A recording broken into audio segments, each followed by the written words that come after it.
بسم اللہ الرحمن الرحیم۔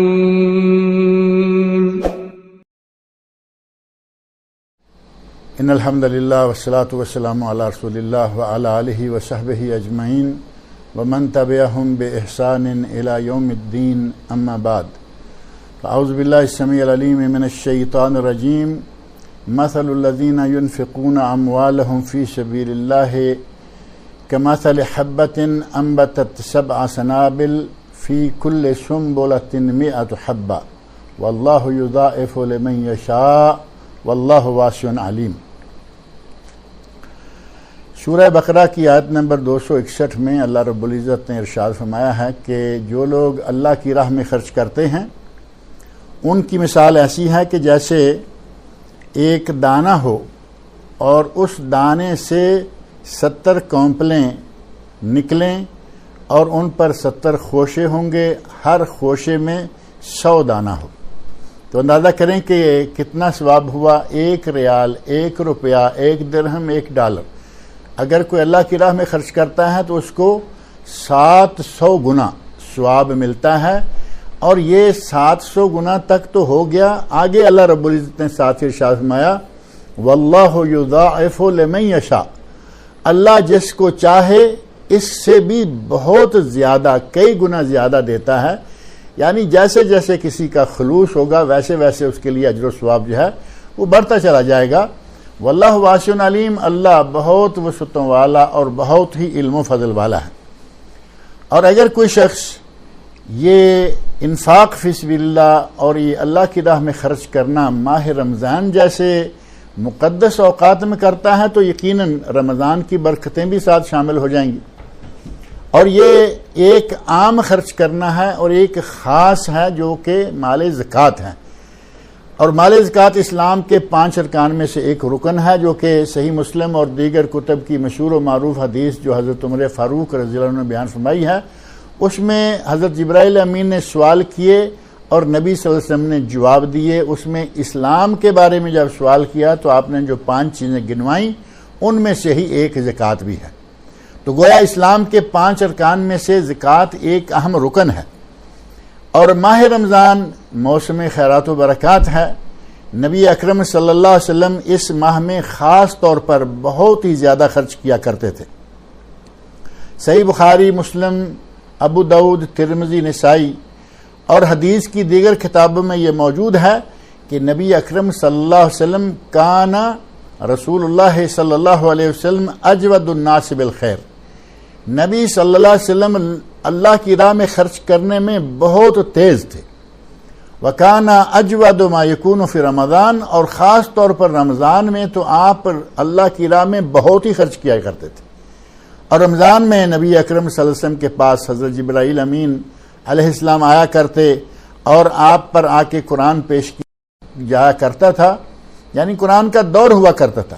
اور جن دنوں میں نبی اکرم صلی اللہ علیہ وسلم حضرت جبرائیل امین علیہ السلام کے ساتھ قرآن کا دور فرماتے ان دنوں میں آپ بہت ہی زیادہ خرچ کیا کرتے تھے، اتنا کان اجود بالخیر من الریح المرسلہ، ان دنوں میں تیز ہوا سے بھی زیادہ تیزی کے ساتھ نبی اکرم صلی اللہ علیہ وسلم خرچ کیا کرتے تھے۔ آدمی کے پاس مال ہو اور اس میں سے صدقہ کرے، بظاہر ہمیں گھٹتا نظر آتا ہے، لیکن نبی صلی اللہ علیہ وسلم کا ارشاد صحیح مسلم، سنن ترمذی اور مسند امام احمد وغیرہ کتب میں موجود ہے، ما نقص مال من صدقۃ، کسی کا مال صدقہ کرنے سے کم نہیں ہوتا۔ اب ہماری فکر، ہماری سوچ، ہمارا دماغ کچھ بھی کرے، ہمیں 100 میں سے 2.5 ریال کم ہوتے اور 1 لاکھ میں سے 2,500 کم ہوتے نظر آتے ہیں، لیکن نبی صلی اللہ علیہ وسلم کا ارشاد حقیقت بنیاد یہ کہہ رہا ہے کہ کم نہیں ہوتے۔ اللہ کے رسول فرماتے ہیں کہ صدقہ کرنے سے مال کسی کا کم نہیں ہوتا، لہذا اس ماہ رمضان کو غنیمت سمجھنا چاہیے، اور اگر کسی کی زکوٰۃ ابھی 2 مہینے 3 مہینے بعد بھی بننے والی ہے تو اسے چاہیے کہ ایڈوانس 2-3 مہینے ایڈوانس نکال دے۔ ایڈوانس زکوٰۃ دینا جائز ہے، اور ماہ رمضان کی برکات بھی حاصل ہو جائیں گی اور فریضہ بھی ادا ہو جائے گا۔ اور اگر کسی کے پاس مال زکوٰۃ موجود ہے اور اس خیرات و برکات والے مہینے میں نیکیوں کے اس سیزن میں بھی وہ مال خرچ نہیں کرتا، بلکہ عام حالات میں بھی وہ مال خرچ نہیں کرتا، حتیٰ کہ زکوٰۃ تک نہیں دیتا، تو اسے چاہیے کہ اپنا حال سورۃ التوبہ کی آیت نمبر 34 اور آیت نمبر 35 پڑھ کے دیکھ لے کہ اس کا حال کیا ہوگا، جہاں اللہ رب العزت نے ارشاد فرمایا ہے وَالَّذِينَ يَكْنِزُونَ الذَّهَبَ وَالْفِضَّةَ وَلَا يُنْفِقُونَهَا فِي سَبِيلِ اللَّهِ فَبَشِّرْهُمْ بِعَذَابٍ عَلِيمٍ۔ جو لوگ سونا چاندی یعنی مال و دولت اکٹھی کر کے رکھتے ہیں اور اللہ کی راہ میں خرچ نہیں کرتے،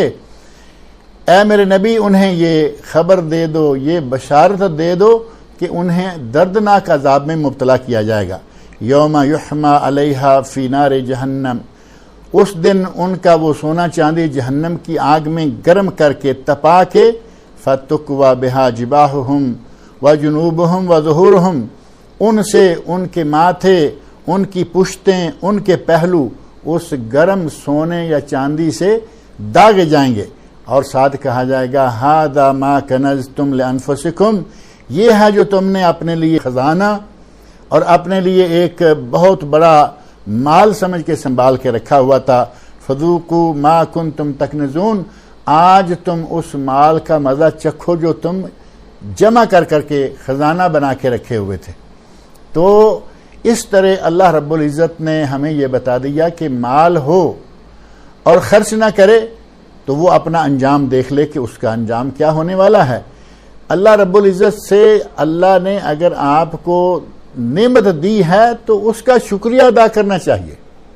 اللہ سے نعمت ملی، شکر ادا کریں، اللہ تعالیٰ نعمتوں کو زیادہ کرے گا۔ اللہ تعالیٰ نے قرآن کریم میں فرمایا ہے نا کہ اگر تم نعمت پر شکر کرو گے تو میں اس میں اضافہ کر دوں گا۔ اگر تم اللہ کے دی ہوئی نعمتوں پر شکر ادا کرو گے تو وہ تمہاری نعمتوں میں اضافہ کرے گا، اور اگر کفر کرو گے تو اللہ کا عذاب بڑا سخت ہے۔ اللہ رب العزت ہمیں نہ صرف ماہ رمضان میں بلکہ ماہ رمضان میں اور باقی ایام میں اللہ کی دی ہوئی دولت، اللہ کی دی ہوئی نعمت سے خرچ کرنے کی توفیق عطا فرمائے۔